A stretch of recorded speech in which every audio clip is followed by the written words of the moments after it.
Welcome to the Dream Plan Start Grow Show, where the goal is to provide you tips and tools to create and execute your business plan for success. Welcome back to the Dream Plan Start Grow Show, where we love to inspire and educate other entrepreneurs and business owners by interviewing other business owners on how they got their start. And, the point of that is to really, anything is possible. You may not be ready for it right this second, but down the road, things may change in your life. And all of a sudden you want to start a business or you want to grow a business, and you can learn some tips and tools on how to get that done. Today, I am honored to have with me Nick Ogilvie of Lux Blades. And Nick, welcome to the show. Thank you for joining us today. Oh, well, thank you for having me. It's an honor to be on the show, and look forward to it. All right. So how long have you had Lux Blades? I don't really know the full story of Lux Blades. So how long have you had the company? Yeah, so this company I've actually had just for 3 years. I started off in the artificial turf industry for 16 years. So I just changed names from moving from Florida, which was, beach bum, to here. So that way it kind of makes sense. It's a better brand. So I'm branding myself a little bit better. Okay. So you had a company in Florida where you were selling artificial turf too. So so you rebranded the company. Yes. So I've been doing it for 16 years. That's a long time for artificial turf. Yeah. I don't think I ever knew there was like that big of a, I know football has a big market in sports, but I don't think I knew, because do you work commercially and residentially? I do. And yes. What you do? Yeah. So everybody used to think it'd be like the old Brady Bunch turf, when they're doing the sack races, and it's a little bit better than that now. Oh, yeah, hopefully. Yeah. But what's the advantage of having turf? Obviously, you don't need a sprinkler system, which would be a huge advantage for me living in South Florida. But what's like other key advantages of having turf over grass? Yeah, so you're going to have less maintenance, basically just kind of like a little blow and go, and that's it. No fleas, no ticks, less mosquitoes. The no allergies, no high water bill, no muddy paws. There's a ton. And it lasts. It's got a 15-year warranty, but it's going to last around 30 years.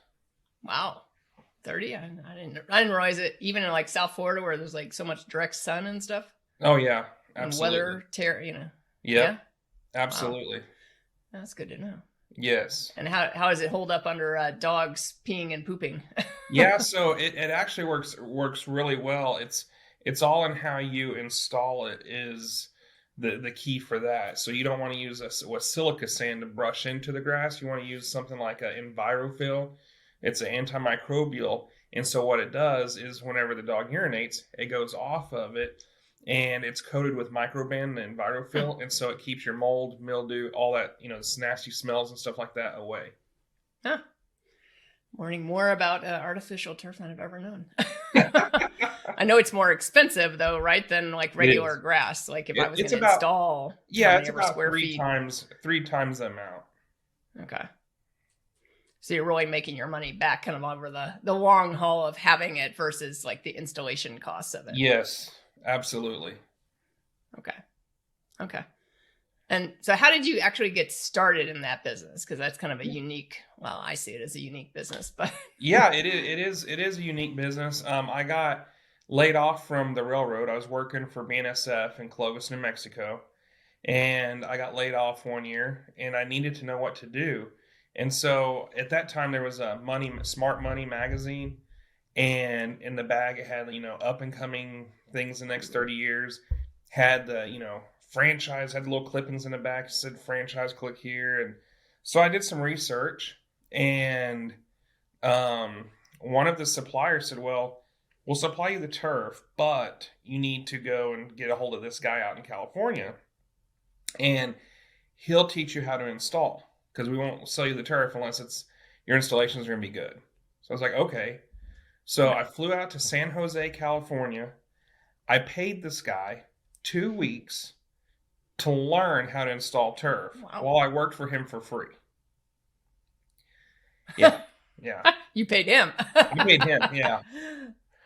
And then I came back to New Mexico and, I went through the whole small business small business association at a local community college there. They helped me with a business plan. And so I had all that together. Then I went to all the banks in town, and all of them denied me for a startup loan. Mm-hmm. So I didn't let that discourage me. The last guy I went to talk with, I left him a sample of artificial turf. And he goes, "What are you doing with that?" And I said, "You know what? Use it as a coaster, as a conversation piece, whatever." And 2 weeks goes by, and he says, "Hey, this lady called or came into my office, and I gave her your number, and she wants artificial turf." And the rest is history. Wow. So you never got that startup loan then? No, I never did. I had to. So I started out with a 1998 GMC short wide and 2 wheelbarrows and shovels. And I did it all myself for a really long time. And then the railroad had called me back. And so I worked from 7 to 2, my turf job, and 3 to 11, I worked at the railroad. So, oh, wow. Yeah. And then I moved to Amarillo, Texas, and was on a line going from Amarillo to Belen, New Mexico, or Amarillo to Wellington, Kansas. And I remember a manufacturer had called me and said, "Hey, can you put a bid in for a project in Key Biscayne, Florida? It's 13 rooftops, a spa rooftop, a restaurant rooftop, and a guardhouse rooftop." I'm like, "Yeah, sure." So I put together this bid, and a couple weeks go by, and I'm coming back from Wellington, Kansas on the train. My cell phone rings, and it's the guy, and he said, "Hey, you won the bid." I'm like, "You're kidding me." I mean, it's outrageous. It's the most money I've ever even dreamed of bidding a job. And so right. I said, okay. So then I took my 2 weeks vacation. Whenever it came time to do the job, I took a 2-week vacation, went over there, did the job. And I seen, and the funny thing is, he said I won the bid by $200,000, which then I knew that wow. I still made, a good amount, but to know that I could have made more. So I saw that the people in South Florida were paying a premium as long as you did a good job. And so I thought, well, I always do a good job, try to always do my best, and I have a really good product. And so I never went back. I literally called up a real estate agent, sold my house, and I did what's called the donut, or I call it the donut, 75, 95, and 4. And I just went around the whole state of Florida trying to get jobs. And so then I found a spot there in Reddington Beach, Florida, just south of Clearwater, outside of Tampa. And that's where I called home for a while. And and did a lot of cool jobs. Still doing a lot of cool jobs over in Florida. But now I just live in Texas. I live in Salina.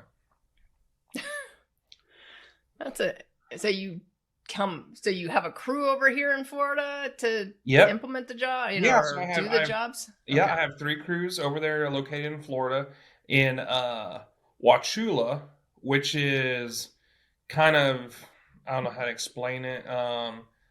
It's over by Bradenton area, kind of more centrally located. So it works really well because they can take, Yeehaw Junction over to the East Coast, or they can come over to the West Coast. Yeah. So it works out really well. Okay. So now you have crews in Florida and you have crews in Texas. Yep. So your marketing, it sounds like initially was just going around and like advertising yourself.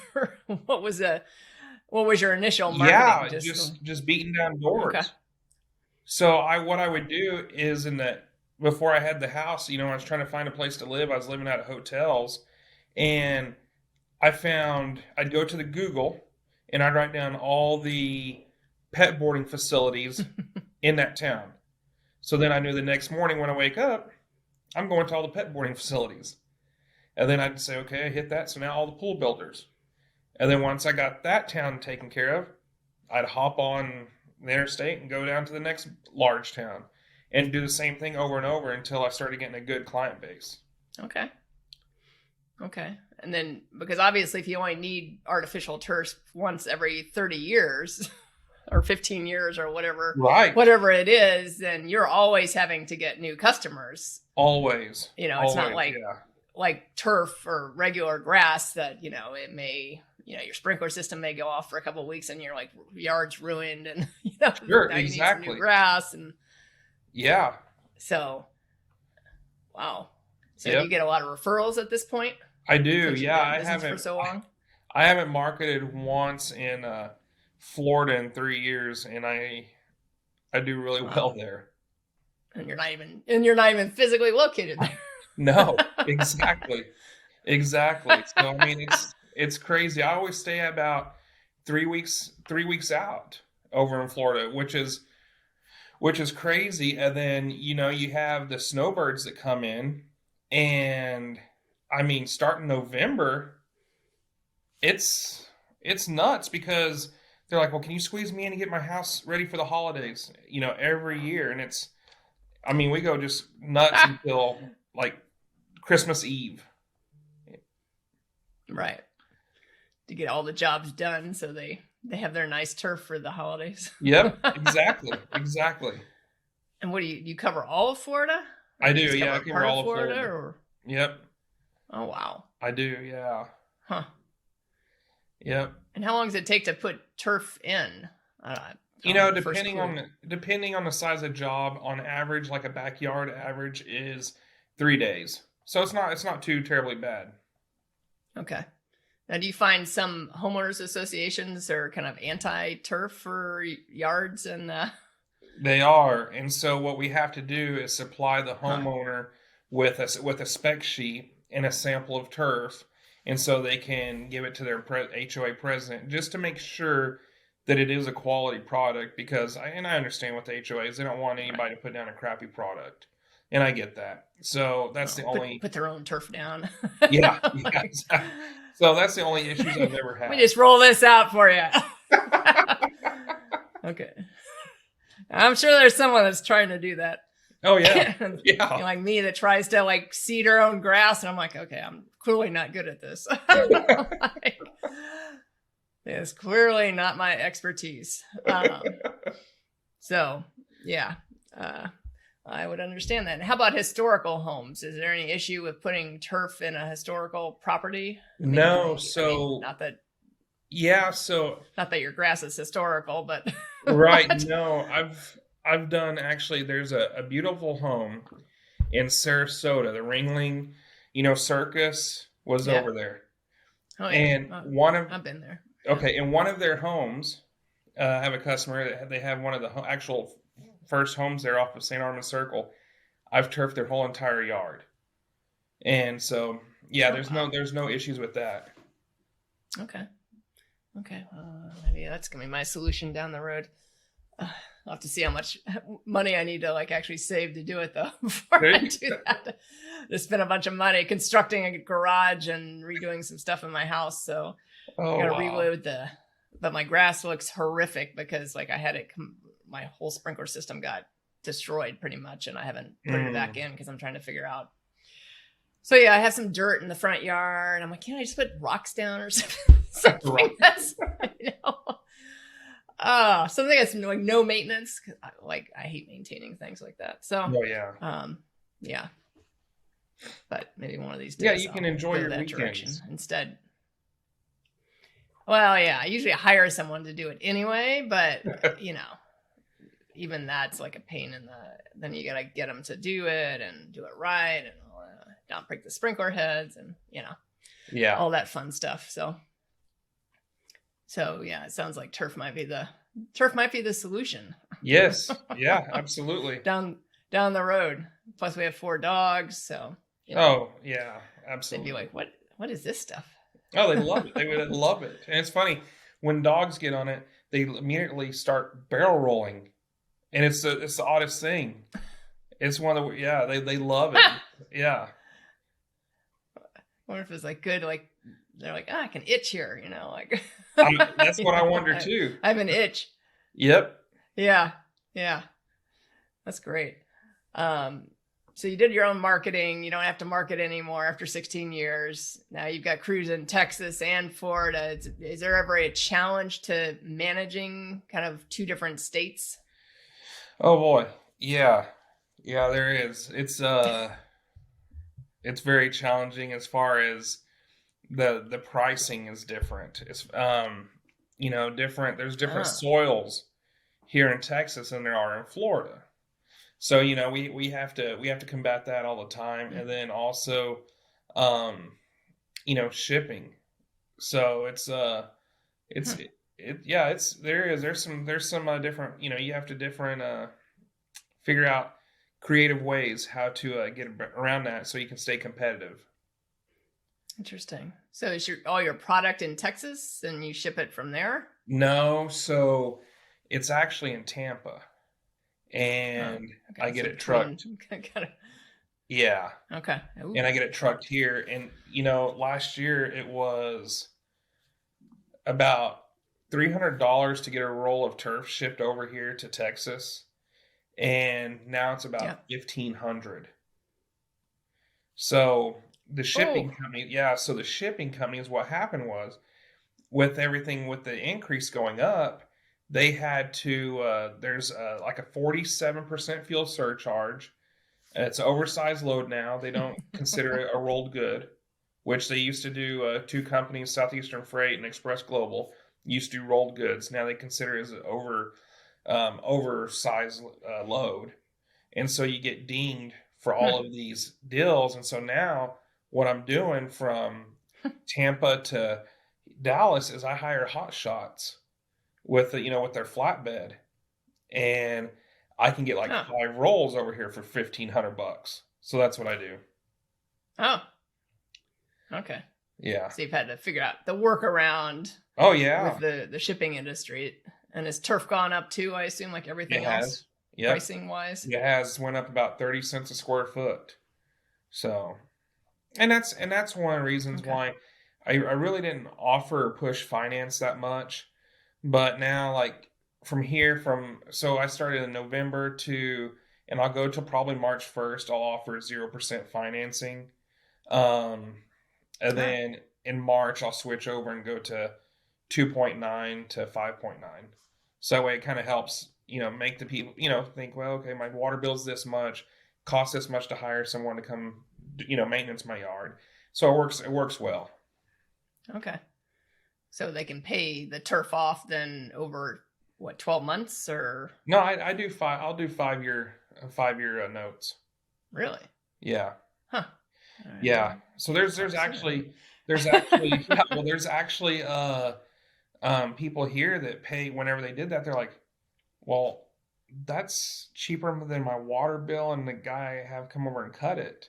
So, and they're thinking, well, in 4 to 5 years, I quit paying on that payment, and now it's nothing. And they're saving 70 to 75% on their water bill, which is huge.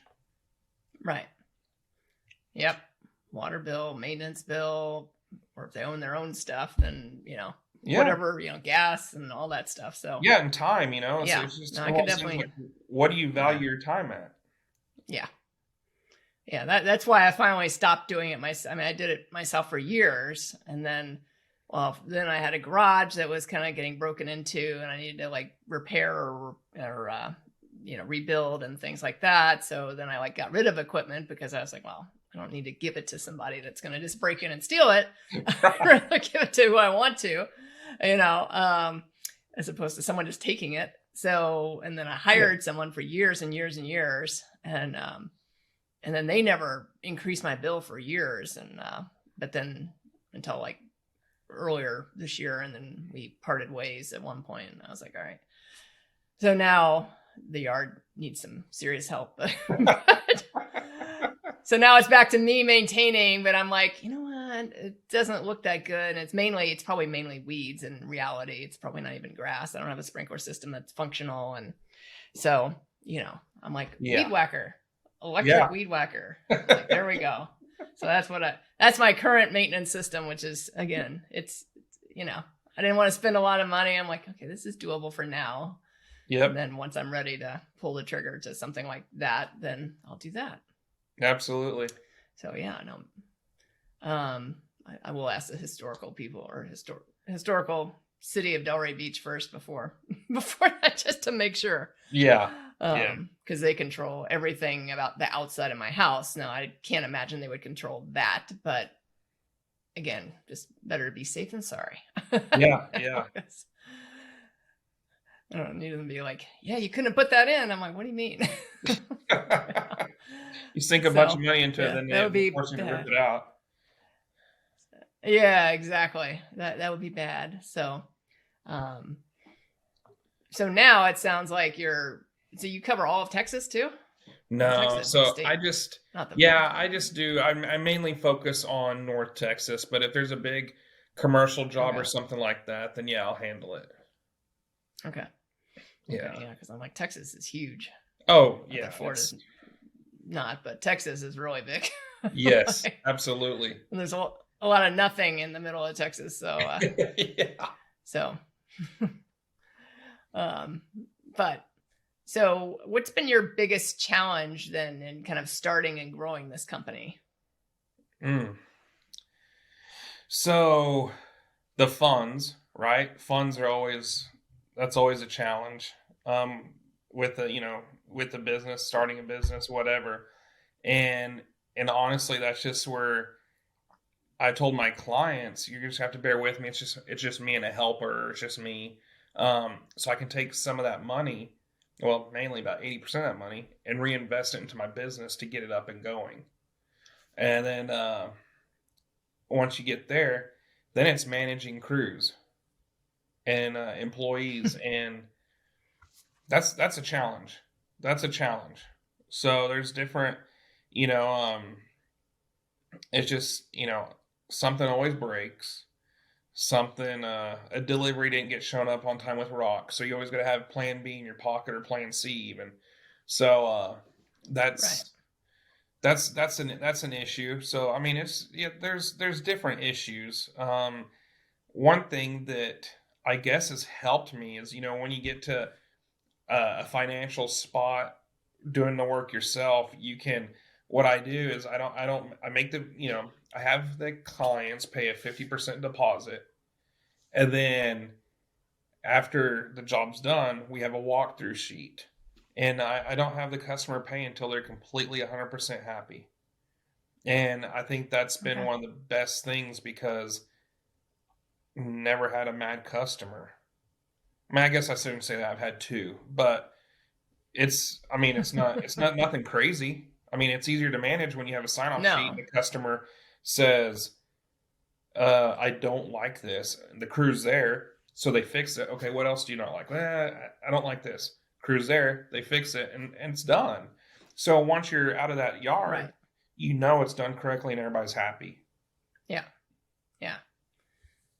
Now, I think customer satisfaction is a key, obviously is essential, especially in your business. I mean, where people can refer those jobs or go the other direction and basically not refer, which is, and nowadays with the social media, and I mean, I see so much on Nextdoor, so much negative. I'm like, God, Nextdoor is worse than Facebook, where people are like, don't use, whoever it is, like they came to my house and they did whatever. And I'm just like, people, like, really? Like, why don't you post a Google review if you really have, and not just, I mean, this could have been a one-off situation. I mean, they could be skewing the situation to whatever they're, I mean, you never know what the hell, you weren't there.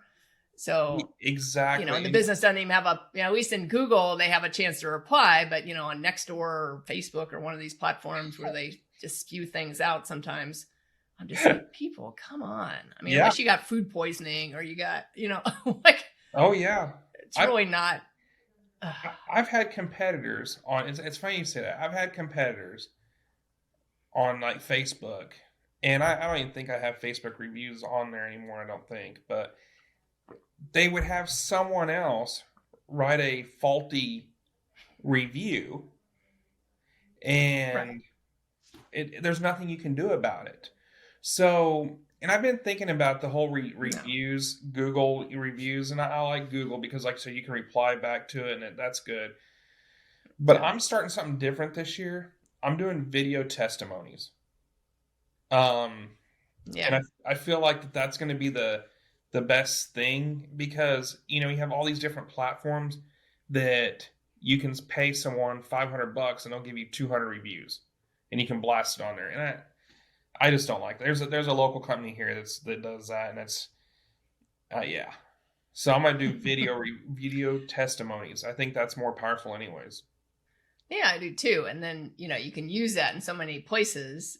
You can use it on your website. You can use it, just post them individually on social media. You can post them Yep. all on YouTube. I mean, there's so many different places you can use them. You can, share them in an email, if you send out like Yes. company emails, hey, let's check out our latest testimonial from, Martha or whatever. Uh-huh. I think that's, yeah, I definitely think that's probably a good thing because, yeah, I mean, there's just so many negative people out there nowadays. I'm just like, Oh yeah. people, you know, Absolutely. and, who've probably never owned a business, and I mean, you saw it during the pandemic when people would talk about restaurants. I'm like, okay, people, like, they're understaffed. They can't find people to work. They, get shut down on every whip stitch because, everything gets, well, not in Florida, but in other parts of the world, Yeah. not in Florida and Texas, but, in other parts of the world. I'm like, and now you're complaining about, like, oh, I had bad service. I'm like, give them a break. Yep. If your food was good, you know what I mean? Like, Exactly. I mean, just don't go out then. I mean, eat at home. Obviously, you're going out because you don't want to cook. Exactly. So yeah, and I mean, I'm all for like honest reviews on Google or Facebook, any of those, but just all this other complaining can go away. Mm-hmm. Yeah. Like, but yeah, I mean, I think that's good. I mean, I think video, is a key piece, and now, if you use a platform like a StreamYard or something like that, you can even, do pre-recorded video. So you could actually live stream the testimonial, Yes. by using the pre-recorded video and scheduling it to live stream, which is great, because obviously live streaming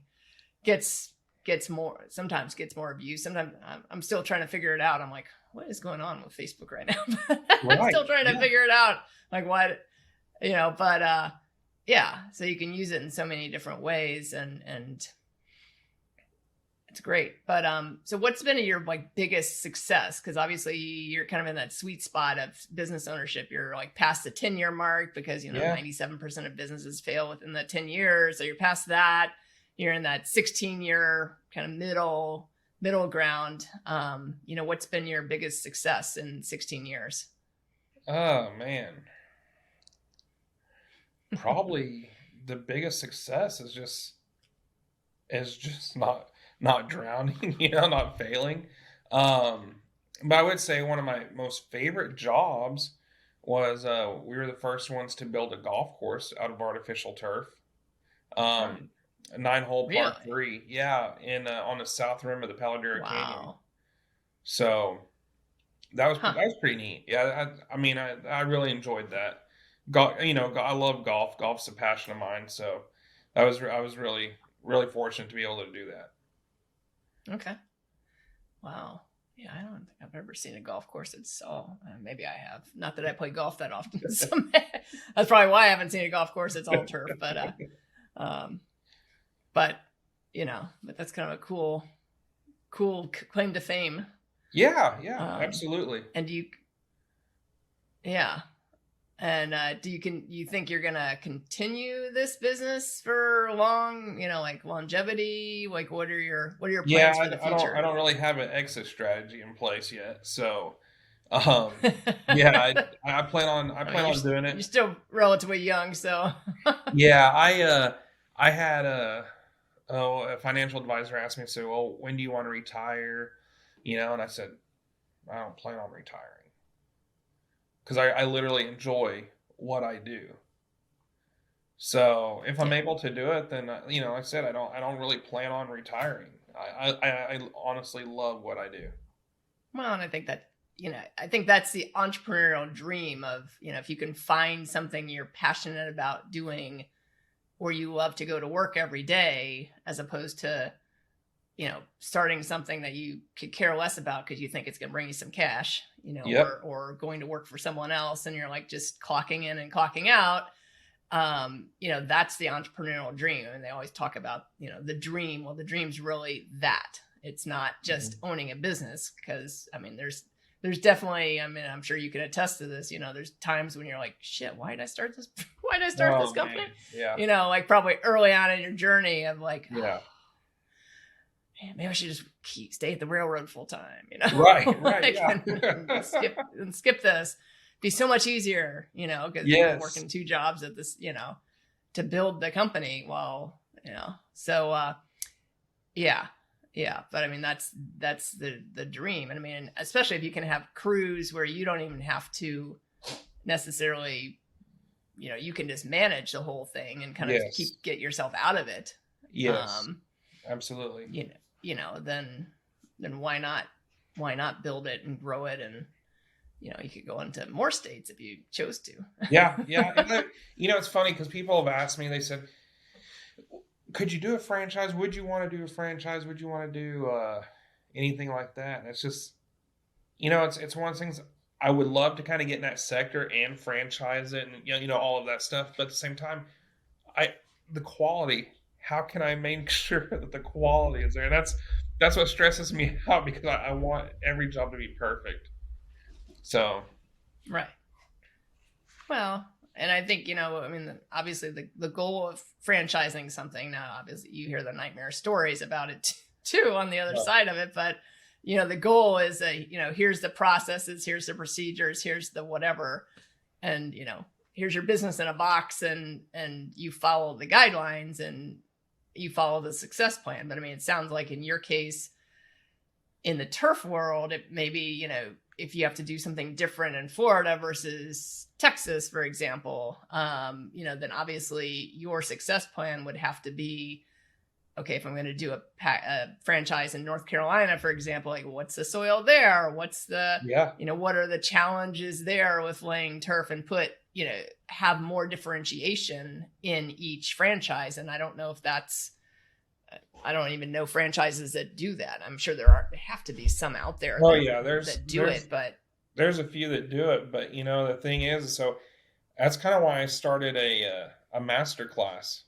So www.turfedu.com is a master class that people can get on, and I'll teach them what I've known, what I've figured out in the past 16 years. And so that's kind of my way of helping others out, and do live Zooms and stuff like that if they have questions, answers, to help them, and to try to combat that. If someone's in Burlington, Vermont doing a job, or someone's in Los Angeles, California, find that place and help them out. So so you do that for free? No. So it's it's 3 months, and it's $9,997, but they're gonna make at least $100K if they follow my my deal, which is kind of cool. Yeah. So you're just doing it a different way. So instead of franchising, you're just building other businesses exactly a different way. Exactly. So, yeah. And if you like to teach, sometimes that's a better way to go anyway, because you have kind of a hand in it, and you can, if they need to troubleshoot something, or they have access to you, and which in franchising I don't think they would. So right, and it's a lot of fun too.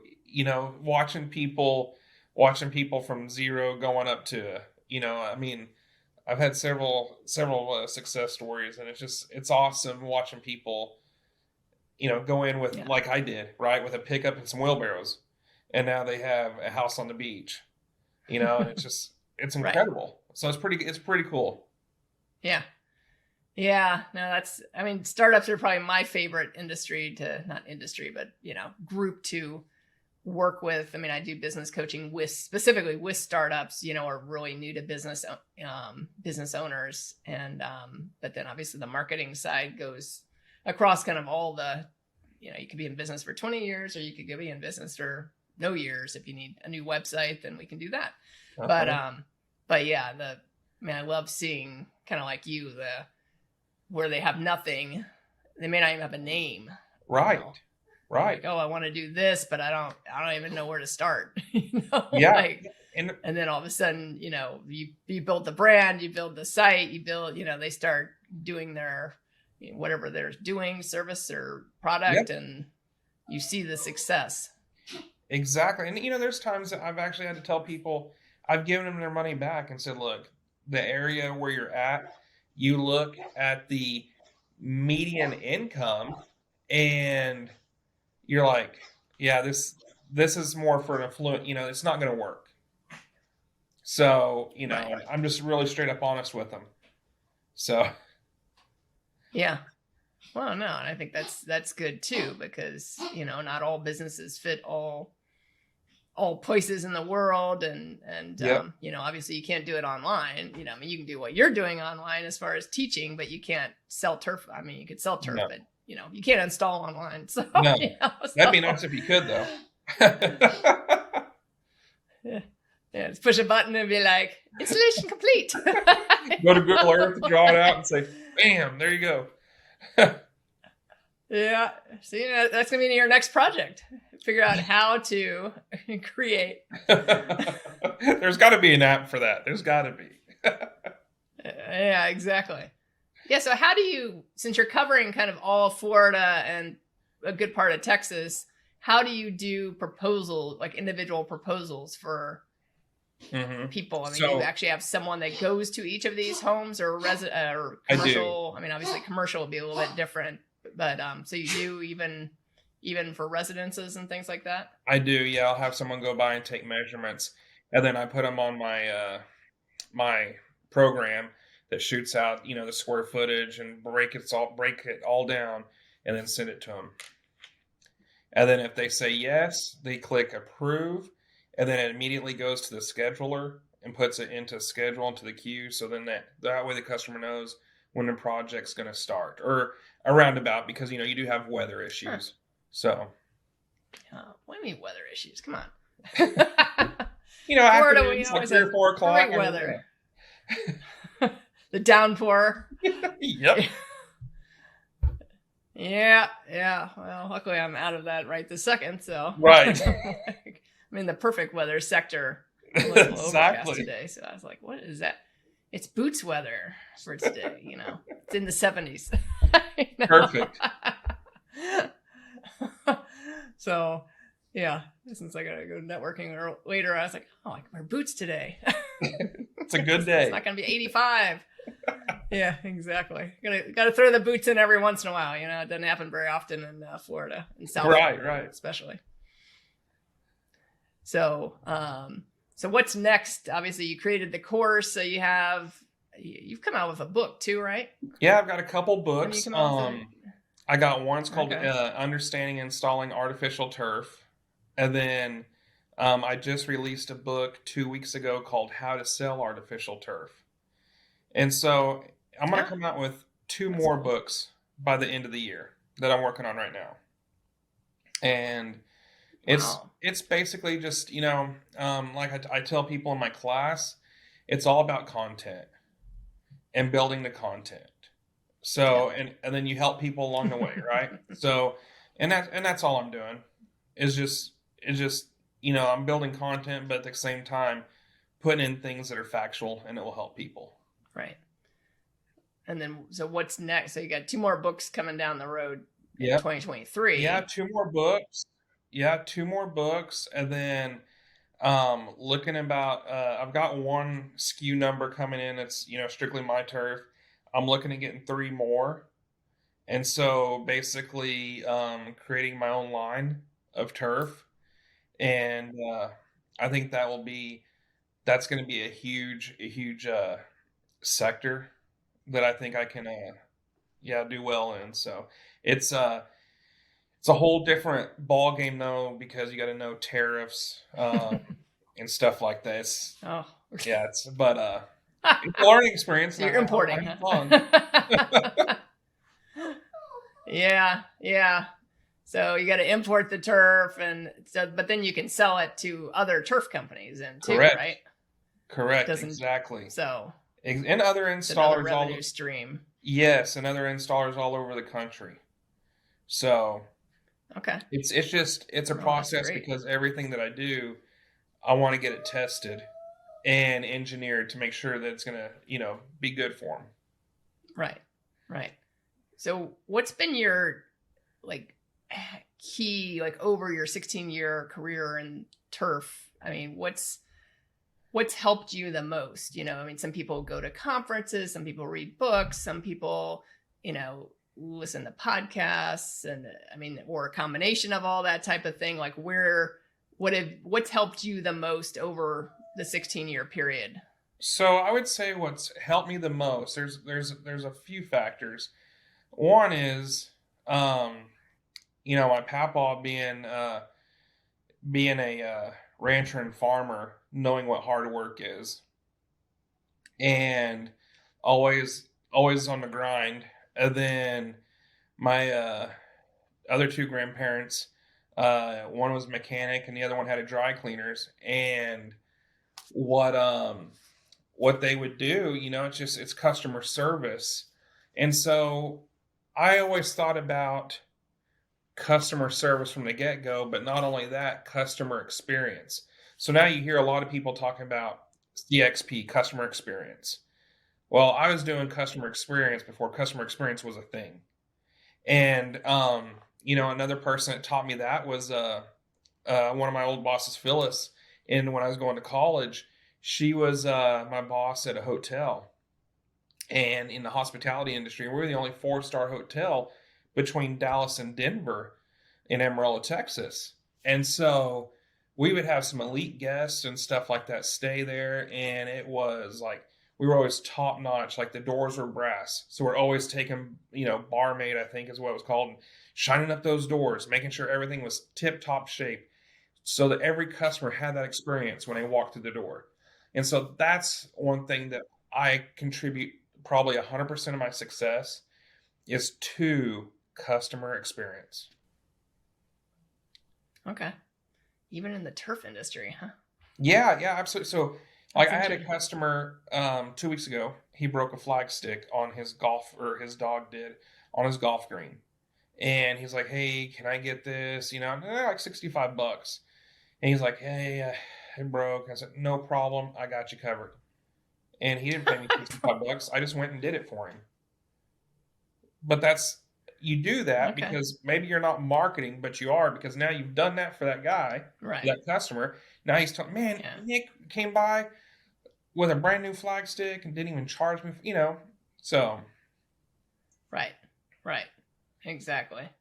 It's marketing without having to, all you're doing is spending $65 to put a flag stick in. Yeah. Or whatever your cost is. Yeah. And I always had, it's kind of funny because everyone says, "Well, how'd you get into sales?" And I'm just not a salesman. And I said, "Yeah, you are. Everybody's a salesman. Everybody can be an entrepreneur." And exactly. They said, "Well, why is that?" I said, "Well, when you were a baby, what did you do to get food? You cried, right? So you learn selling. There's ways to get what you need. They're all subconscious. Right. So it's just, yeah. Yeah. I tell people if they have a dream, go for it. Yeah. Right.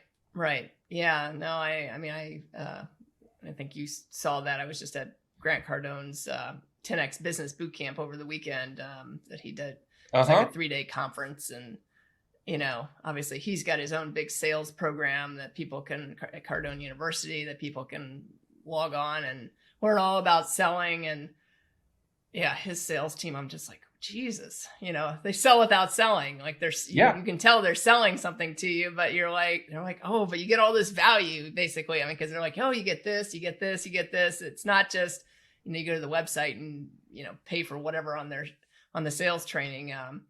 he's like, no, you get it's all about that creation of value and the, like you said, the experience, but because he paid to have snacks there the entire day. I mean, like this, you go to those conferences and they're like, they have water in the morning, and like some pitchers, and then they maybe have a little coffee in the morning, and they stop that because that costs a lot of money, and that's about it. So I had brought my snacks with me because that's my typical conference is that. So nothing wrong with it, but it is what it is. And he had like bottled water there the entire day, so it wasn't just like a pitcher of water; it was like bottled bottles of water, and then coffee and tea throughout the whole day. Like he had a full thing of snacks, including fruit and different bars and things like that. And that's awesome. So again, it's that experience that he's creating with the bigger conference. So yeah. And one of the things that he's so successful at with his salesmen, they're all a product of the product. They all believe in it. Yeah. And I mean, if you are a product of the product and you believe in it, that it will work, it just passes it on to other people. So like, wow, Nick really loves his turf. So then, I think that's huge. Yeah. You are correct that, selling is all like we do selling every day. It's just people don't realize it. I mean, I talked to Jack after I came out of this conference, and he's like, I said, yeah, I'm going to put because I've just never done this, because it was me and Jack, and then, obviously the team that creates stuff, but I've just never put any kind of targets in place or anything. I said, yeah, I'm going to be putting, you and I are the salespeople. I'm going to be putting, these targets in place. And he's like, well, I don't sell. And what do you mean you don't sell? Well, what are you going networking for? What good is that? Like, I'm just spending money, like sending you to like groups and things, and you don't sell. Like, what's going on with that? So, yeah. So anyway, we had this whole conversation. I'm like, everyone sells. What do you mean you don't, or you're not good at selling? I mean, everyone sells. I mean, I said, he's got this big job. Otherwise I would have taken him to this boot camp too, that he's at today, but he was at kind of over the weekend. And I said, how do you think you got that job? Oh, well, I did it 3 years ago. I'm like, yeah, but the first time you did it, because they do this international violin contest every 3 years. So this is the third time he's done it. So I said, the first time you did it, you had to sell to get it. It's not like you just said, the good thing is they were, she knew us. But yeah, I mean, she knew who we were because like a mutual friend. So she did come and ask for a proposal, but I'm sure she asked for other proposals. I said, you sold that. And then they liked what your work was, and now they come back. So, that's how sales work. So however you get in front of the person, it could be mutual friend, it could be a referral, it could be you meet them at a networking thing, could be any of these ways, but you're still selling. So, yes, yeah, and absolutely. I got this big thing about that.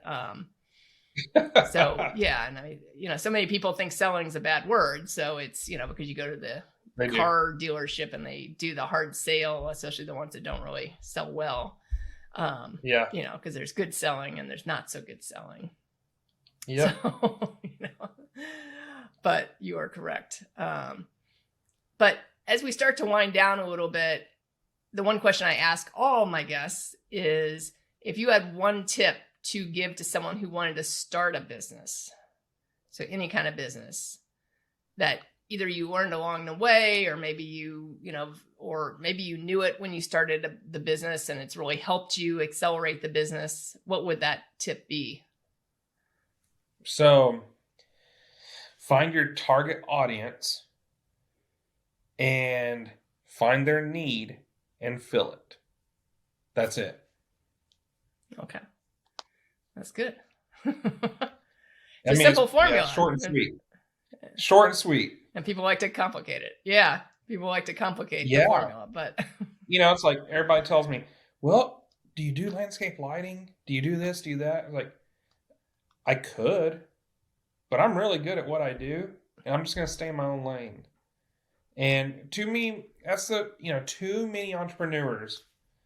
I see this with landscapers. I can do a fence.